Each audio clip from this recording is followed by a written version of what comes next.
Meeting lots of new people today, including a couple of guys who are following the Super DIRTcar Series for the Sportsman Tour, including Noah Walker. He has been running this year at Genesee. He has one win there. He is currently 4th in the point standings. Also seen him at Ransomville on occasion. And he was at Can-Am on Wednesday night. Didn't quite work out. He got a DNQ, and here's the part that really stings. He missed by 1 spot. How you doing, Noah?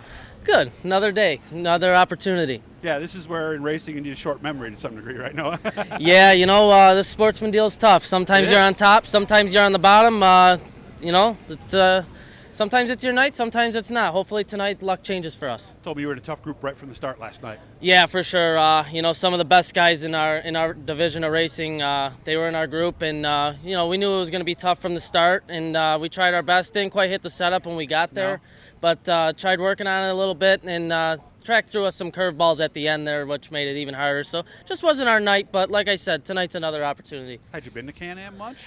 Yeah, we went there for Oktoberfest a couple years ago. Yeah, 2020, and then last year we went there. We ran pretty good there last year. Just another one of those deals, kind of not as good as we wanted to be in the beginning of the night, but figured some stuff out at the end of the night. And then, like I said, last night we tried something to start, and it didn't really quite work. And once you're behind in the beginning of the night, it's hard to come back from that. Yeah, with time trials and the way the heats are set up. Yeah, it's hard. timed hot laps. Yeah. You really don't get an opportunity to just go out and shake your car down and see what you got. And it's basically the only opportunity you have. And if you're behind, like I said, it's a hard hole to climb out of. You're starting 7th or 8th in the heat, and they're taking 3.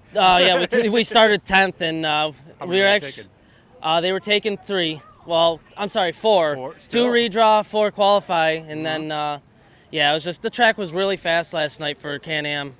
Usually last time we were there, we were on slick conditions, and last night the track was really fast, and we just quite weren't prepared for that. Well, then it sprinkled on and off, and it was cloudy, right? So that kind of... Yeah, it sprinkled a little bit in the beginning of the night, well, before the races even started, and like I said, we were the first group to actually hit the track, so the track was pretty slimy, and not what we were exactly set up for, but it is what it is, right? Yeah, now we got something else in the notebook. So that's it. How about here at Canandaigua tonight for this series race? We've been here much? We've been here a handful of times, kind of like Can-Am. We get out here whenever we can. Genesee races on Saturday nights, and that's when they race here. Yeah. So when we can get out here for a midweek show or a dirt series show, we try to. So the notebook's not quite as deep as we want it to be here, but we're going to try taking what we learned last night and utilize it for tonight, because they're pretty similar racetracks. Okay. And believe it or not, it's halfway through the regular season as we enter July now. So what's the best night we've had so far this year as we look at the whole thing? The win was for sure. There's probably been a few races this year where we were sniffing a win and just didn't end up closing it out. We had one at Genesee actually couple weeks before our win, where we were leading on the last lap, and we had our brakes fail on us and lost the lead on the last lap. And then we were at Weedsport a couple weeks ago for I believe it was the Heroes Remembered race, and we led 23 out of 25 of that, just lost it on the last restart. Okay, that's right. I do remember sitting there going, who is that 20? Yeah. It's coming back to me now. Yeah, what's that the was worst? us. I hate to ask this on a race day, but what's the worst night so far, and what happened? Well, so far this year, the first year. week we lost the drive shaft. That was, pretty disappointing. I think we were just hitting the top 5 there, and then never happens when you're last, does it? No, it never does. Decent at that right, point, right, and that was probably our worst night. And I don't want to call Weedsport a bad night, but that was pretty tough pill to swallow.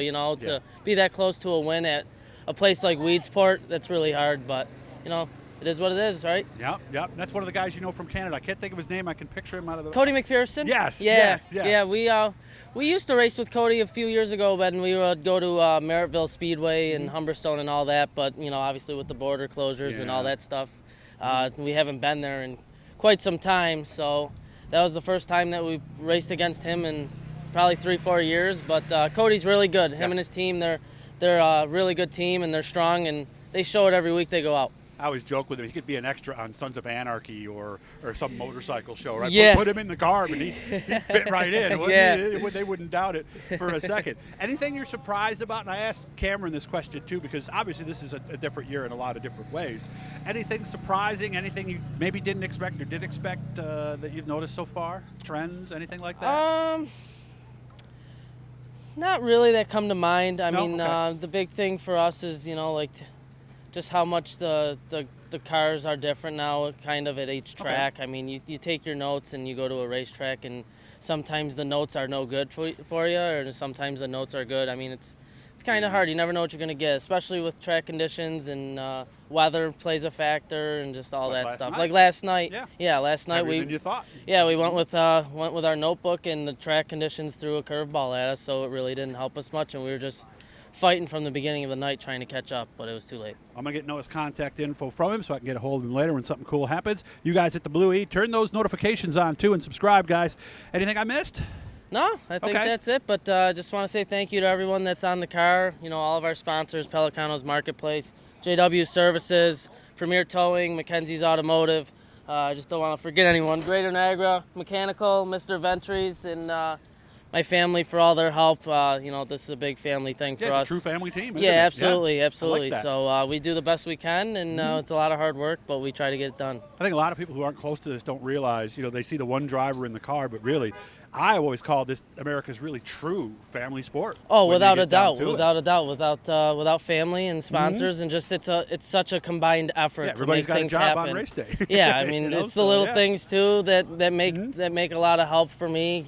We spend a lot of time at the shop, and my family helps out any way they can, and it's a lot.